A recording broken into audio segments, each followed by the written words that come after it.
Y en base también a los desafíos recientes y a la implementación de la ley 6380, ahora le vamos a dar la palabra al viceministro Óscar Orué, que nos va a estar comentando cuáles fueron las innovaciones introducidas en la mencionada ley. Viceministro, tiene 15 minutos. Muchas gracias. Muy buenas tardes para todos, señor ministro de Hacienda, Óscar Llamosas, señora ministra Viviana Casco, autoridades del Ministerio de Hacienda, funcionarios, contratados y todos los invitados. Realmente un placer poder compartir este espacio. Celebro que podamos conversar y hablar sobre presión tributaria, sobre el gasto público, sobre el desarrollo que como país necesitamos. Y creo que es muy importante cada una de las presentaciones que estuvimos viendo, que estuvimos escuchando. Creo que esto ayuda a poder transformar el país de alguna u otra manera y discutirlo, que creo que es lo más importante. Bueno, vamos a hablar un poco acerca de lo que es la presión tributaria y de los avances que tuvo, en este caso, el país a través de una reforma tributaria. Creo que en mucho tiempo, después de casi 30 años, se modificó de alguna manera la estructura tributaria. De esa manera, en el 2003 aproximadamente se aplicó una política fiscal expansiva en el cual se redujo el impuesto a la renta del 30 al 10 y comenzaron a formalizarse. Creo que de un tiempo a esta parte podemos hablar de que Paraguay tiene dos desafíos. El primer desafío ya la cumplió de alguna manera, que es justamente en ese momento bajar el impuesto a la renta y generar mayor formalización, porque había mucha informalidad en ese momento, muchas empresas tenían 2, 3, hasta 4 contabilidades y bueno, de hecho no da gusto pagar impuestos, pero en ese momento el pago de impuestos era prácticamente muy complicado. Entonces se dio ese paso, pero necesitábamos modernizar, necesitamos hacer más equitativo y más justo el sistema. ¿Y qué establecimos? Bueno, a través de una comisión económica tributaria se le invitó al sector privado, a sectores gremiales, y creo que eso fue muy importante para poder hacer una ley acorde. Y eso lo hicimos, ni bien asumimos el gobierno, creo que eso fue lo más importante, teniendo en cuenta que un año después o ese mismo año de implementación, ya en marzo se declara pandemia, hicimos los deberes en el momento, de tal manera a que esa ley 6.380 que entró en vigencia a partir del 1 de enero de 2020, realmente tiene hoy una visualización mucho más fuerte. No sé si...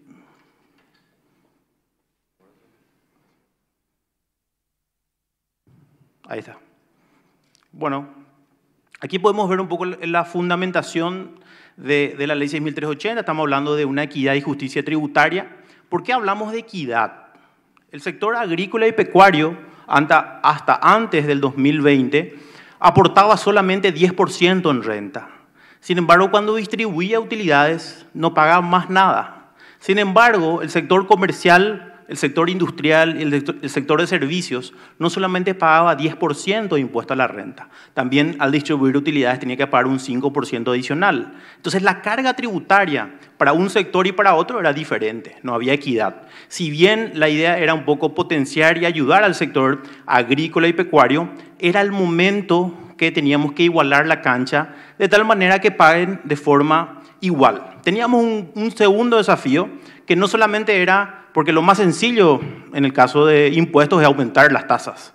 Y bueno, ese desafío esa decisión no estaba dentro de las posibilidades. Teníamos que transformar el sistema tributario de tal manera que sea más equitativo y sobre todo de tal manera que paguen más aquellos sectores que tenían mayor capacidad contributiva, tal como la Constitución Nacional establece. Entonces ahí estamos hablando de el sector de socios, dueños y accionistas de empresas, estamos hablando del sector agrícola y pecuario propiamente, y el sector de agroexportador, ¿verdad? Que en la renta neta o en el impuesto neto veíamos que su aporte era negativo. Entonces teníamos que corregir todas esas inequidades y bueno, esta ley sin lugar a dudas lo pudo hacer, ¿verdad? Hablamos por un lado, de competitividad y formalización, o sea, teníamos impuestos y Paraguay sigue siendo un país donde hay bajos impuestos y donde hay pocos impuestos. Pero eso no significa que, bueno, que se pague, lógicamente. Entonces teníamos que hacer que el sector informal vaya a la formalización haciendo más sencillo los regímenes. En el caso del impuesto a la renta, a través del impuesto a la renta empresarial, el régimen simple y el régimen resimple, que son regímenes básicamente que ayudan a la formalización. En el caso del resimple, que hasta 80 millones de guaraníes por año de ingresos, solamente tienen que pagar un monto fijo mensual al año siguiente de su inscripción. O sea, eso hoy todavía no se conoce mucho y creo que es muy importante que lo podamos mostrar y dialogar de tal manera que eso logre esa formalización que tanto necesitamos. En un país de 7 millones de habitantes, donde 3.500.000 personas económicamente activas según el censo, solo tenemos inscriptos casi 1.400.000. Vamos a hablar de eso enseguida, pero un poco también para tener en cuenta. Esta ley también simplifica, como dije, pero también moderniza el sistema. Estamos justamente, el doctor Alberto hablaba de la economía digital. Y esta ley también habla, y también a través del impuesto a la renta a los no residentes, establece todo lo que es servicios digitales. Entonces, hoy también se está tributando, no solamente en el IVA, sino también en el impuesto a la renta. Paraguay, si vamos a hablar en términos a nivel internacional, es el único país que unilateralmente decidió aplicar un impuesto sobre la renta de servicios digitales de personas físicas o personas jurídicas no residentes. Bueno, vamos a pasar un poco. Y creo que ya mencioné un poco estos aspectos relevantes, ¿verdad? Hay que recordar que conforme a la ley está blindado los recursos, no pueden ser utilizados para gastar en gastos corrientes, están establecidos específicamente para la protección social, infraestructura, educación, salud. Y creo que eso de alguna manera da mucha legitimidad a este cambio. Yo recuerdo cuando trabajábamos se hablaba del impuestazo, después ya no se habló del impuestazo. Creo que la gente entendió que por primera vez un cambio de la legislación hacía que algunos sectores paguen más, porque no se aprobó o no se aumentó el impuesto al valor agregado, que es el impuesto por excelencia que más recauda. Y lógicamente nuestro gran desafío es la formalización de la economía. Creo que con estos regímenes vamos a poder trabajar, estamos haciendo un gran esfuerzo de la administración tributaria para poder lograr eso.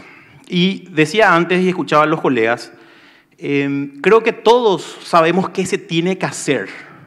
O sea, cuando hablamos de gasto, tenemos que saber que tenemos que gastar mejor o tenemos que gastar menos. Y en el ingreso también sabemos que tenemos que recaudar más.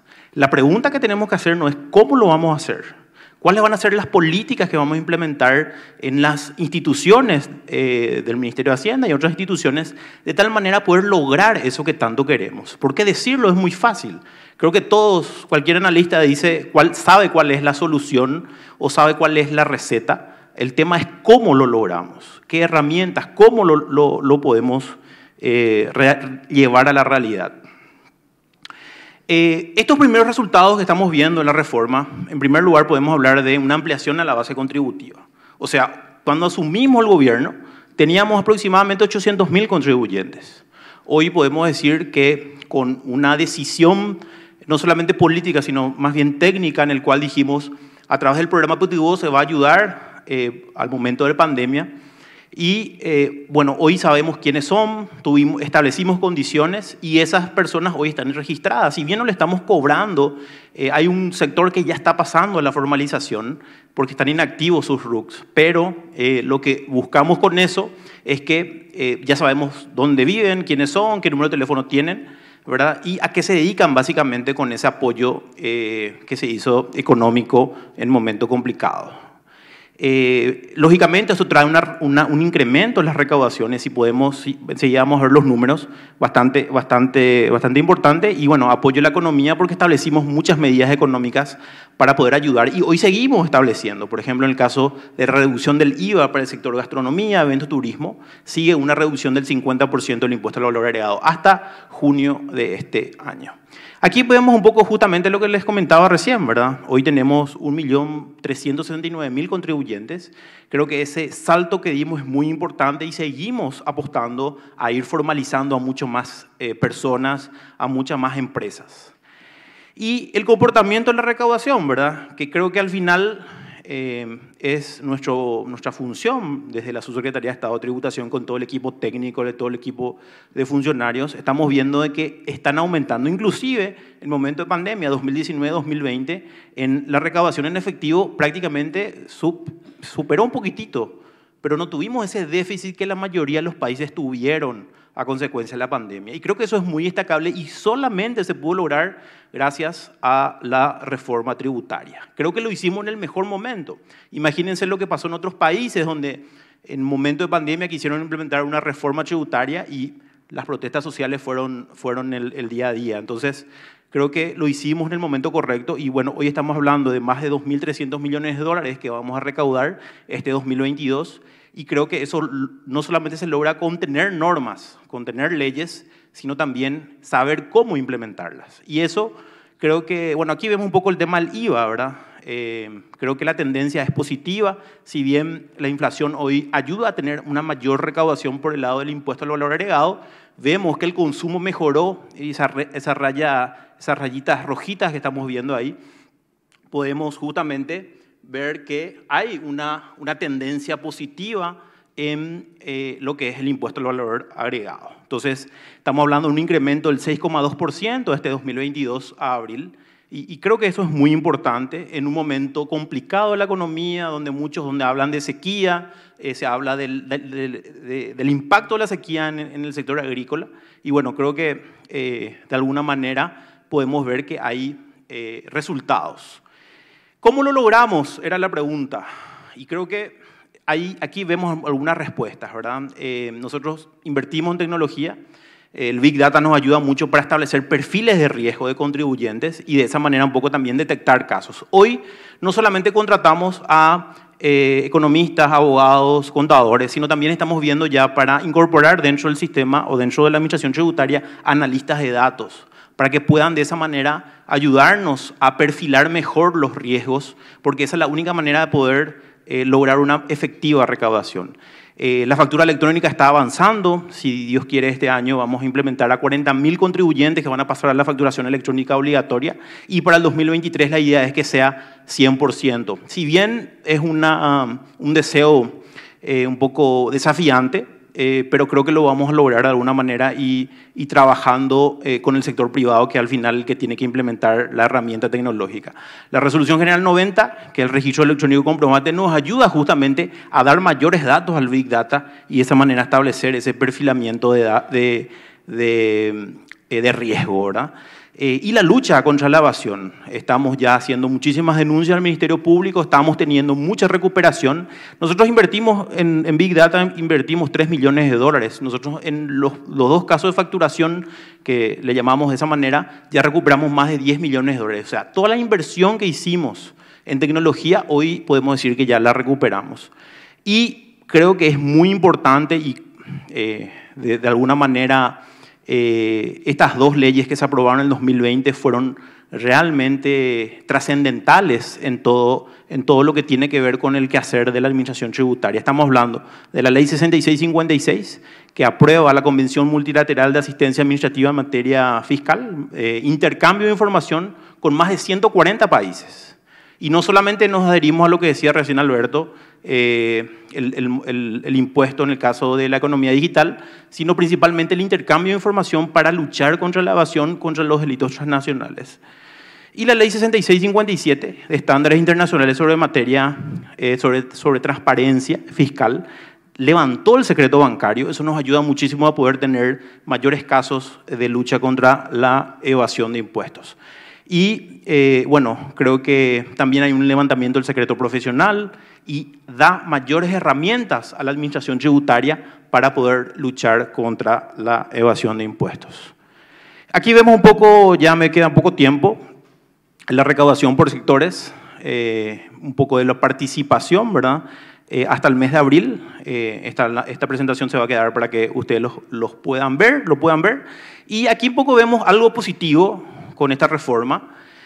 ¿Cuánto es el porcentaje de participación de impuestos directos e impuestos indirectos? ¿Verdad? Acá vemos que hay un mayor aporte de impuestos directos y eso fue gracias a esta reforma tributaria.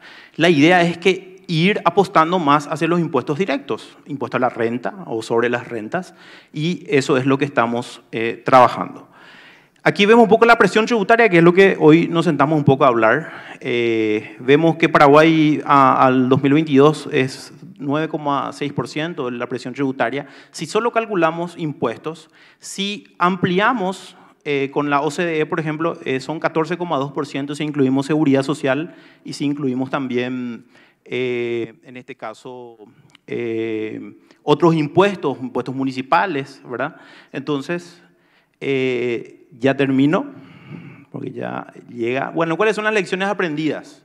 Creo que tenemos que apostar y trabajar más en la formalización. Paraguay ha tenido muchos avances, como estaba mencionando, y solamente quiero terminar diciendo de que todos juntos podemos construir un país mejor, pero trabajando sin distinción. Creo que eso es el secreto. A nosotros nos fue bien la reforma tributaria trabajando con el sector privado, trabajando con grupos de contadores, de abogados, etc. Entonces, la lección que creo que tenemos que ver es que la calidad del gasto mejore, de tal manera que ese aporte tributario que estamos haciendo como contribuyentes se vea reflejado en el desarrollo del país. Entonces, agradezco mucho la oportunidad de poder hoy compartir un poco todo esto y bueno, estamos para cualquier duda o consulta al respecto. Muchas gracias.